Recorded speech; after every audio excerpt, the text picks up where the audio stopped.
नमस्कार, खबरों का पंचनामा देख रहे हैं आप। मैं हूं आपके साथ पूजा। हम लेकर आए हैं देश और दुनिया की 5 बड़ी खबरें, जिसपे चर्चा के लिए मेरे साथ स्टूडियो में मौजूद हैं कैपिटल टीवी के editor in chief doctor Manish Kumar. Doctor साहब, बहुत बहुत स्वागत है आपका। धन्यवाद। सबसे पहले नजर हेडलाइंस पर। G7 समिट में शामिल होंगे पीएम मोदी। कनाडा के प्रधानमंत्री मार्क कार्नी ने खुद फोन कर दिया न्योता। पीएम मोदी ने ट्वीट कर दी जानकारी। राहुल गांधी ने किया महाराष्ट्र चुनाव में मैच फिक्सिंग का दावा। चुनाव आयोग ने कहा बेतुका बयान। बीजेपी ने भी जमकर राहुल को घेरा।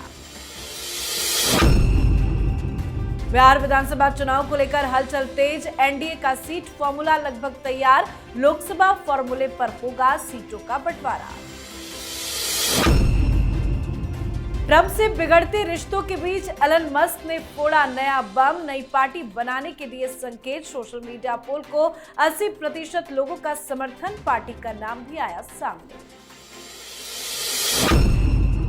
बांग्लादेश में अप्रैल 2026 में होंगे चुनाव। चीफ एडवाइजर यूनुस ने किया ऐलान। सेना ने इसी साल दिसंबर तक कराने का दिया था दबाव। खबरों की शुरुआत में सबसे पहले बात G7 समिट की। प्रधानमंत्री नरेंद्र मोदी G7 शिखर सम्मेलन में शामिल होने के लिए कनाडा जाएंगे। पीएम मोदी को खुद कनाडा के प्रधानमंत्री मार्क कार्नी ने फोन करके न्योता भेजा है। प्रधानमंत्री नरेंद्र मोदी ने इस संबंध में एक्स पोस्ट में इसकी जानकारी भी दी है। अब G7 समिट में भारत को न्योता मिलना काफी ज्यादा मायने रखता है। 2019 से लगातार पीएम मोदी इस समिट का हिस्सा बन रहे थे। ऐसे में जब कई दिनों तक न्योता नहीं आया तो कांग्रेस पार्टी ने भी सवाल उठाने शुरू कर दिए थे, पर अब पीएम मोदी ने खुद इसकी जानकारी देकर सारे सस्पेंस को खत्म कर दिया है। हालांकि भारत G7 का सदस्य नहीं है, लेकिन 2019 से प्रधानमंत्री मोदी को हर शिखर सम्मेलन में आमंत्रित किया गया है। जब तक न्योता नहीं आया था तो जमकर राजनीति हुई, सस्पेंस भी था। अब मोदी ने क्लियर कर दिया है। राजनीति नहीं हो रही थी जी। उनकी यात्रा को लेकर के एक प्रोपेगेंडा चल रहा था। राजनीति तो फिर भी एक पॉजिटिव टर्म है। यहां तो देशद्रोहियों का पूरा गैंग सब कुछ सारे हथियार लेकर के मैदान में कूदा हुआ था कि हिंदुस्तान की बहुत बड़ी बेइज्जती हो गई।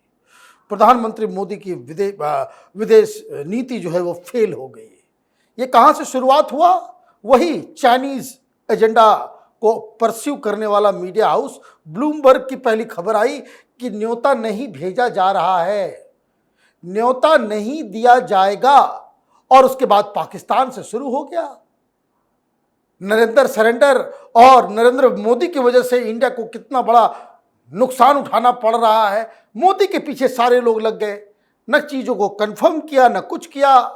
वह कूद पड़ी कांग्रेस पार्टी कूदी। बाकी इंडी गठबंधन के तो लोग कांग्रेस के साथ थोड़ा सा दूरी बना रहे हैं, लेकिन उद्धव ठाकरे के वो बड़बोले नेता संजय राउत आकर के खड़े हो गए कि वो तो जगत गुरु हैं मोदी, विश्व गुरु हैं मोदी, उनको नहीं बुलाया, उनको ये किया गया।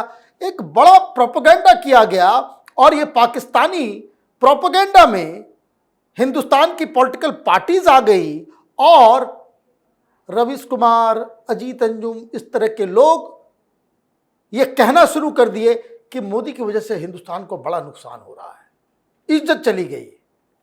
थोड़ा इंतजार कर लिए होते, मालूम चला कि प्रधानमंत्री जो नए नए चुन के आए हैं कार्नी, वो उन्होंने खुद स्वयं फोन किया और ये सस्पेंस खत्म हुआ। लेकिन समझने वाली बात क्या है कि हिंदुस्तान में विपक्ष के नाम पे, सवाल पूछने के नाम पे, फ्रीडम ऑफ एक्सप्रेशन के नाम पे इस तरह के देशद्रोहियों को कब तक हम झेलते रहेंगे। बिल्कुल। अब बात राहुल गांधी की। राहुल गांधी ने फिर से देश के संस्थानों को बदनाम करने की कोशिश की है। फिर से वही आरोप, वही अंदाज और वही पुरानी script, match fixing. Rahul Gandhi ने इस बार आरोप एक अखबार में लिखे अपने लेख में लगाया है। राहुल गांधी ने कहा है कि महाराष्ट्र विधानसभा चुनाव में भारतीय जनता पार्टी ने मैच फिक्सिंग के जरिए जीत हासिल की है। चुनाव जीतने के लिए बीजेपी ने 5 स्टेप की प्लानिंग की थी। उन्होंने ये भी कहा कि महाराष्ट्र की तरह मैच फिक्सिंग अगली बार बार बिहार में होगी, फिर किसी भी राज्य में जहां बीजेपी हारती दिख रही हो। हालांकि राहुल गांधी के इस आरोप पर चुनाव आयोग ने तीखी प्रतिक्रिया भी दी है। निर्वाचन आयोग ने राहुल के दावे को निराधार करार दिया और इसे कानून के शासन का अपमान बताया है। क्यों बार बार एक ही आरोप लगाते रहते हैं राहुल गांधी? देखिए, मैंने पूरे आर्टिकल को पढ़ा जो इंडियन एक्सप्रेस में छपा है। दिक्कत क्या है उसमें? एक भी वाक्य, एक भी शब्द, एक भी सेंटेंस नया नहीं है। ये वही पुरानी बातें हैं जो पार्लियामेंट में वो कह चुके, अमेरिका में जाकर के कह चुके, कई बार स्टेज से वो कह चुके कि ये तो फिक्स्ड है, सारे आंकड़े गलत, सारी बातें, सारी दलीलें जो पहले भी उसको खारिज किया जा चुका है। इलेक्शन कमीशन पहले ही इसको कह चुका है बकवास। और सिर्फ इलेक्शन कमीशन नहीं, इन्हीं सब कुतर्कों को लेकर के ये लोग सुप्रीम कोर्ट भी गए थे। महाराष्ट्र चुनाव के बाद ये लोग सुप्रीम कोर्ट भी गए थे। सुप्रीम कोर्ट से डांट पड़ी, उनको डांट करके भगाया गया, क्या बकवास लेकर के आ जाते हो। लेकिन फिर भी आज आर्टिकल आ गया। क्यों आया? सवाल ये है। इसका मतलब ये है कि ये कोई मूर्खों वाली बात नहीं कर रहे राहुल गांधी। बार बार इस तरह के सवाल उठाकर वो उस विदेशी साजिश का हिस्सा बन चुके हैं जो हिंदुस्तान की डेमोक्रेसी, हिंदुस्तान के इंस्टीट्यूशन, हिंदुस्तान के पार्लियामेंट, हिंदुस्तान की पूरी व्यवस्था के ऊपर सवाल खड़े कर रहे हैं। आप ये समझिए, नक्सलियों वाली आदत है। ये कोई छोटी मोटी घटना नहीं है। राहुल गांधी हिंदुस्तान के लीडर ऑफ अपोजिशन हैं और वो कह रहे हैं कि हिंदुस्तान में जो चुनाव होता है वो फर्जी है। इसका मतलब क्या हुआ? इसका मतलब ये है कि यही दलील दे करके बांग्लादेश में शेख हसीना की सरकार को गिराया गया कि इलेक्शन जो है वो रिग्ड थे।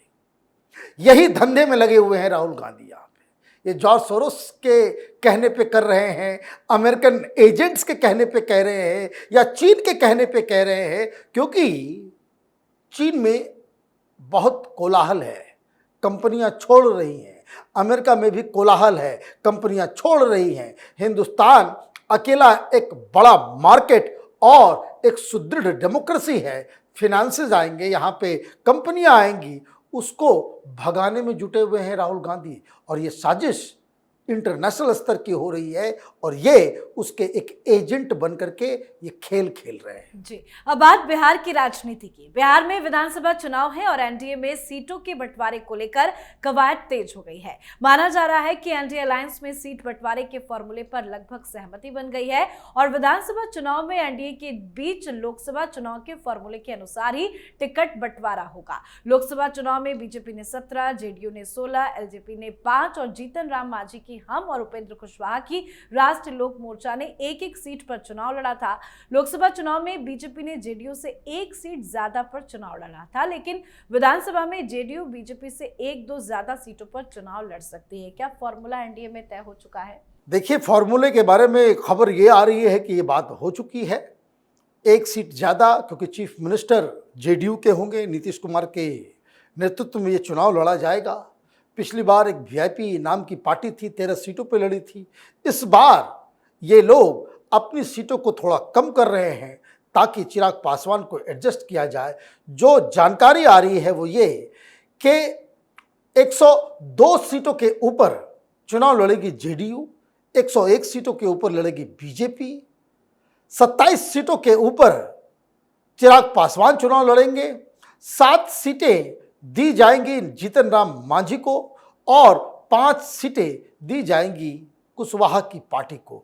तो ये मोटा मोटी एक फॉर्मूला तय हो गया है and I think this is a great thing. अगर चुनाव में अगर जाना है, एक साथ रहना है, तरह तरह की जो कहानियां जो बन रही है चुनाव को लेकर के, उससे बेहतर है कि आप अभी फैसला कर लें। अभी 4-5 महीने हैं चुनाव होने में, तो ये मुझे लगता है कि एनडीए को एक अलग का एज देगा और इस एज के साथ कैंपेन भी शुरू होगा। हर पॉलिटिकल पार्टी किस कंस्टिट्यूएंसी से चुनाव लड़ेगी, वहां उम्मीदवार को सिलेक्ट करने में भी उनको आसानी मिलेगी। तो मुझे लग रहा है कि इट्स अ ग्रेट स्टेप और ये फॉर्मूला सबसे सही फॉर्मूला नजर भी आ रहा है। जी चलिए बढ़ते हैं आगे और बात अगली खबर की। जग जाहिर है कि डोनाल्ड ट्रंप और एलन मस्क की दोस्ती में अब दरार आ गई है। अब एलन मस्क ने नया हथकंडा अपनाते हुए नई राजनीतिक पार्टी बनाने का फैसला किया है। मस्क की नई पार्टी की बात ने अमेरिका के राजनीतिक गलियारों में भी हलचल मचा दी है। मस्क ने अपनी नई पार्टी का नाम द अमेरिका पार्टी रखने का संकेत दिया है, जो उनके मुताबिक 80% लोगों का प्रतिनिधित्व करेगी। दरअसल एलन मस्क ने अपने एक्स हैंडल पर एक पोल कराया, जिसमें उन्होंने पूछा कि क्या अमेरिका को नई राजनीतिक पार्टी की जरूरत है। उनके इस पोल में 56 लाख से अधिक लोगों ने राय दी और करीब 80% लोगों ने कहा कि हाँ। एलन मस्क ने लोगों के पोल का जवाब देते हुए लिखा कि द अमेरिका पार्टी। क्या राजनीति में कूदने वाले हैं एलन मस्क? बिल्कुल, अब तो उन्होंने ऐलान कर दिया कि भाई पार्टी भी बनाएंगे, चुनाव भी लड़ेंगे और अब तो 3 पार्टी हो जाएगी। वैसे 2 पार्टी सिस्टम को सपोर्ट करता है वहाँ का पूरा सिस्टम, लेकिन फिर भी जनता चाह ले तो क्या नहीं हो सकता है। तो भाई पहले डेमोक्रेट्स होते थे, रिपब्लिकन्स होते थे, अब अमेरिकन्स भी हो जाएंगे। द अमेरिका पार्टी, ये मुझे लग रहा है कि एक नया दाव है। फिनेंसेस की कमी नहीं होगी, लेकिन एक चुनौती कि आपको लाखों लाख की संख्या में वहाँ एक्स हैंडल के ऊपर समर्थन तो मिल रहा है, लेकिन पार्टी स्ट्रक्चर बनाना, लोगों को ट्विटर से, एक्स हैंडल से निकाल करके सड़कों पर लेकर के आना, चुनाव लड़ना, प्राइमरीज वगैरह करना, बहुत सारी चीज़ें हैं जो अभी एलन मस्क को करना पड़ेगा। लेकिन एक बात सही है कि जनता रिपब्लिकन और डेमोक्रेट्स दोनों से ही त्रस्त है। इनके पास कोई नए आइडियाज़ नहीं है। जैसे मैं आपको एक एग्जाम्पल दे दूं, दिल्ली में अचानक से केजरीवाल क्यों ऊपर गया? वो इसलिए क्योंकि तब तक मोदी नहीं आए थे। लोग बीजेपी से भी और कांग्रेस से भी उसी तरीके से त्रस्त थे, लेकिन एक लीडर आया जिसने चीज़ों को बदल दी, तो लोगों का विश्वास जो है एक पार्टी में बढ़ गया। डोनाल्ड ट्रंप से लोग चिंतित हो रहे हैं। अभी लगातार 2 ऐसे लीडर आ गए, ऐसे प्रेसिडेंट आ गए कि जिससे अमेरिका, वहाँ के लोग बिल्कुल त्रस्त थे। एक जो हिलडुल नहीं पा रहा था, यादाश्त उसकी जा रही थी, तो उसके बाद आपने जो रिप्लेस किया, उसका दिमाग ही इतना ज़्यादा चलता है कि कोई उसके साथ नहीं रहता और इस तरह के उटपटांग फैसले ले रहा है।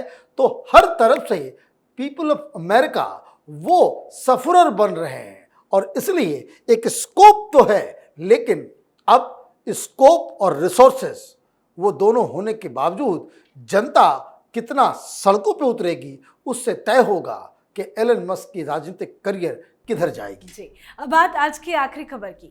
बांग्लादेश की अंतरिम सरकार के सलाहकार मोहम्मद यूनुस ने देश में चुनाव की तारीखों का ऐलान कर दिया है। बांग्लादेश के सेना प्रमुख और कई राजनीतिक दल जहां इसी साल और जल्द से जल्द चुनाव कराने का दबाव बना रहे थे, वहीं यूनुस ने जिन तारीखों का ऐलान किया है उसके मुताबिक अगले साल अप्रैल में चुनाव कराए जाएंगे। उन्होंने देश के नाम एक संबोधन में कहा कि मैं देश के नागरिकों के सामने ये घोषणा कर रहा हूं कि चुनाव अप्रैल 2026 के पहले पखवाड़े में किसी भी दिन होंगे।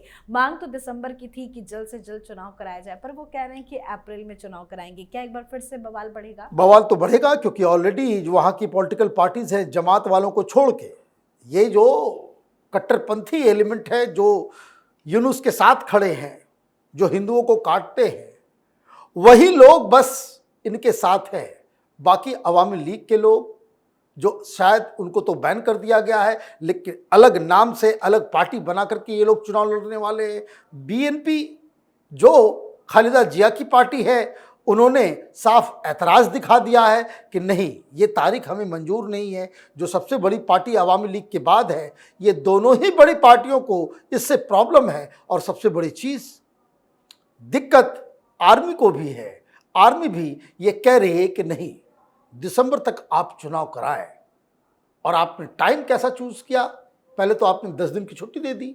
ये बकरीद का समय है, 10 दिन की छुट्टी, पता नहीं एक दिन का त्यौहार है, 10 दिन की छुट्टी ढाका में हो गई पूरे बंगाल के अंदर में। तो सारे लोग जो है वो पर्व त्यौहार में थे और ये अचानक से इन्होंने घोषणा कर दी।